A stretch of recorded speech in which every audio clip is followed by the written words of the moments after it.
J'ai enseigné toute ma vie à des adultes et à des enfants. Avec le temps, j'ai fait une étrange découverte. Plus je parle, moins mes élèves sont autonomes quand je suis parti.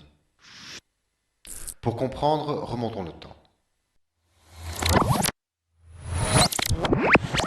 La manière dont la plupart des écoles sont organisées fut décidée au XIXe siècle. Dans les classes, les élèves se taisent et écoutent patiemment les explications. Les élèves sont forcés d'écouter à la même vitesse, celle du maître. Ils sont groupés par âge et sont supposés être des récipients identiques. Le problème, c'est que les humains ne sont pas identiques. Les uns sont doués pour certaines matières et apprennent vite. Nous leur enseignons à gérer l'ennui, à apprendre plus lentement. D'autres élèves ont besoin de plus de temps ou de plus de pratique sur certaines matières. Si nous les poussons trop fort, ils abandonnent. À la fin de l'année, ils ont officiellement échoué et recommencent tout depuis le début.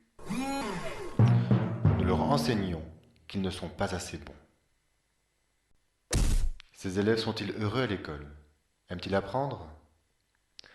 Le sort d'un élève trop rapide et qui s'ennuie n'est pas plus enviable.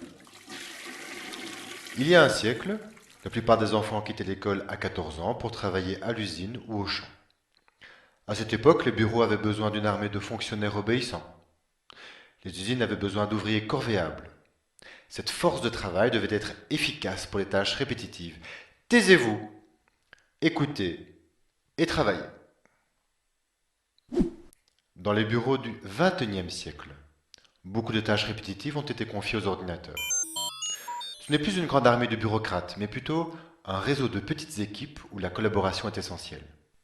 Beaucoup d'usines ont subi le même changement.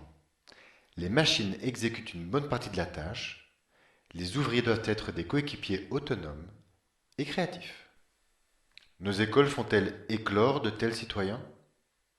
L'État limite le redoublement et les jeunes ne peuvent plus quitter l'école à 14 ans pour aller à l'usine. Les classes se remplissent d'élèves peu motivés, de vitesse et de niveaux différents, mais le prof est censé leur faire tous passer le même examen à la fin de l'année. Ce fonctionnement fait souffrir beaucoup de monde. C'est alors que j'ai décidé de ne plus donner d'explications collectives. Je suis devenu un coach qui fixe des objectifs et qui motive, un allié pour aider l'étudiant à apprendre plus vite. Notre société évolue plus vite que l'école, et l'écart devient intenable. Cessons de faire plus de la même chose. Nous avons besoin d'une transition vers autre chose. Ici, les enseignants n'ont plus besoin d'être isolés dans un local.